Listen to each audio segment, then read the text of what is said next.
আমি আর শৈবাল আজ যাচ্ছি আমাদের আর একটা বাড়িতে জন্মদিন উপলক্ষে। বার্থডেটা ছিল কিন্তু আমারই।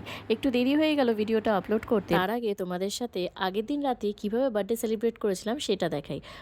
আজ ছিল আমাদের সারাদিন অফিস, আর শৈবাল এত ব্যস্ততার মধ্যেও যে আমার জন্য এত সুন্দর একটা বার্থডে সারপ্রাইজ অ্যারেঞ্জ করেছে, মানে বলার মতো নেই। তার সাথে এই লাল কেকটা হচ্ছে পাপিয়া পাঠিয়েছে, পাপিয়া আর পাপন, আর এইটা হচ্ছে বর অর্ডার করেছে স্পেশাল। এই কেকটার বিষয়ে জানতে গেলে তোমরা কমেন্ট বক্সে জানিও। আমি কিন্তু ফার্স্ট টাইম এরম কেক কেটেছিলাম। তোমরা আগে কেউ কেটেছো নাকি, এইভাবে কেক কাটিং করেছো নাকি জানিও। এইভাবে হাতুড়ি দিয়ে মেরে সেই কেকটাকে কাটা, তো অবশ্যই কমেন্টে জানিও তোমরা যদি আগে এরম কেউ করে থাকো। এসে দেখি দাদা আমার জন্য মাংস রান্না করছে আর বৌদি বানাচ্ছে চাটনি।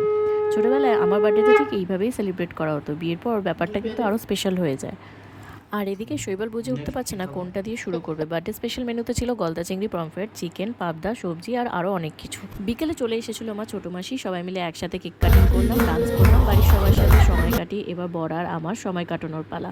বেরোনোর সময় প্রতিবার মায়ের চোখ ভিজে আসে, আর আমি কিছু না বলতে পেরে তাকিয়ে অন্যদিকে তাকিয়ে বলি আবার আসবো মা।